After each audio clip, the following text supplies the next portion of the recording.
In other news, the Hurricane Beryl has hit the Cayman Islands after 145-mile-per-hour winds left parts of Jamaica without any power.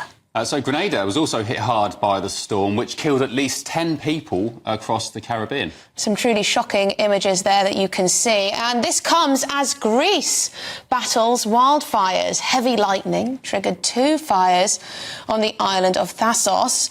Hundreds of tourists were evacuated from Kos over the weekend. So I was in... so the big debate about this is going to be, is it climate change driven? Is it not? My family are Greek. They live on a Greek island.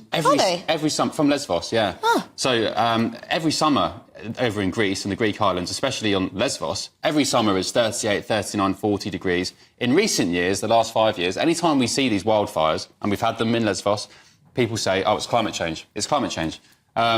We saw the same. I went to the Austrian Grand Prix over the weekend. It was 32, 33 degrees. In Vienna. That's hot for Vienna, isn't it? That was hot, yeah, granted. So that was hot for Austria. I think they'd never experienced temperatures like it at this time of year. And actually at the Grand Prix, by the track, there was no shade anywhere, so I had to fork out 70 quid. That's why you've got such a tan. Well, yeah, exactly, yeah. If anyone's wondering why... Making me look rather I look pasty. like Donald Trump this morning, it's because I was sat in 30-degree... I'll have to slap on some fake tan tonight. But yes, truly shocking scenes, and of course the hurricane too. I remember when I was in south of France, actually, there was a fire nearby, and the planes were coming overhead to drop water to try and put out the flames. It got very terrifying, actually. It got rather close. So is it climate change? Let's ask the Independent's travel correspondent, Simon Calder. Simon, good afternoon. Thanks for joining us. First of all, just run us through what's going on where and when in these different countries, with the islands in Greece. And is it climate change? OK, well, if I may just run through what we're seeing here. I'm speaking to you from the beautiful Greek island of Zante, also known as Zakynthos. And it was Sunday night when we had the biggest wildfires. I've seen it as a patch probably about 500 metres square on a mountainside towards the north of the island. Absolutely burnt through. But the Greeks were extremely good at dealing with it. What they've got is basically seaplanes which go and scoop up loads of water, fly 2 minutes to the hillside, drop the water and carry on like that. So that was fairly well subdued.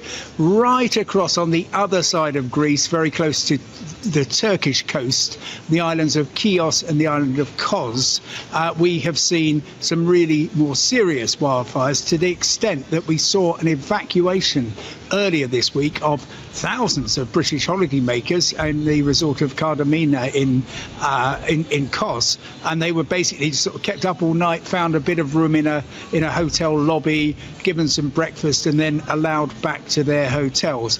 But it's really a dreadful situation. And of course, across in the Caribbean, we're seeing terrible devastation caused by Hurricane Beryl.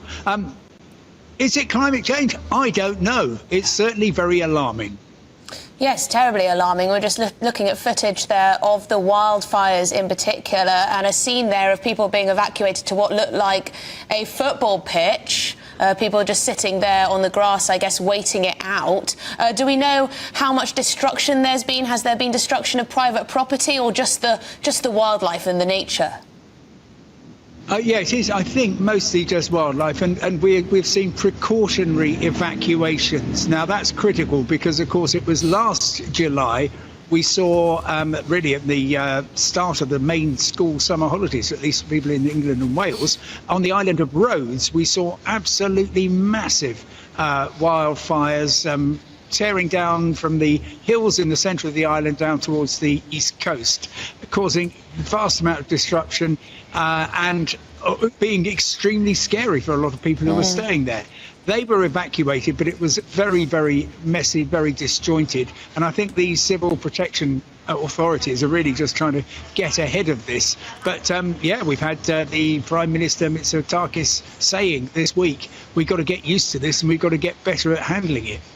Simon, if anyone's booked a holiday to mainland Greece or the Greek islands, or they're thinking of doing so, what would your advice to them be?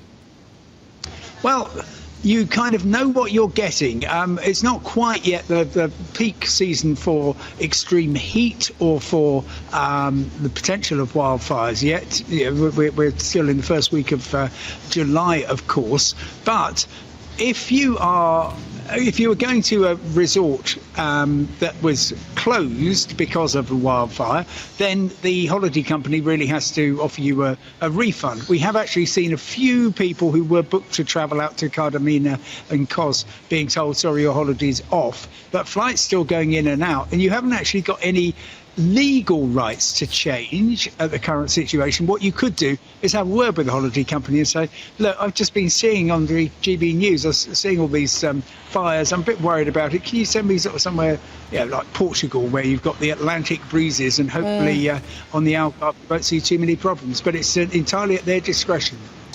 Well, thank you very much indeed, Simon Calder. Always fantastic to speak to you, a travel correspondent, of course, at The Independent. I love how Simon stays true to his name. Whenever we speak to him, he's on some yacht somewhere or some fantastic holiday island. He's never, just in his house in Slough. Not that he lives in Slough, but, he's always living up to his name. He's still there while we're talking about him. Sorry, Simon. Talking about you in third person. Bye, Simon. Have a lovely afternoon.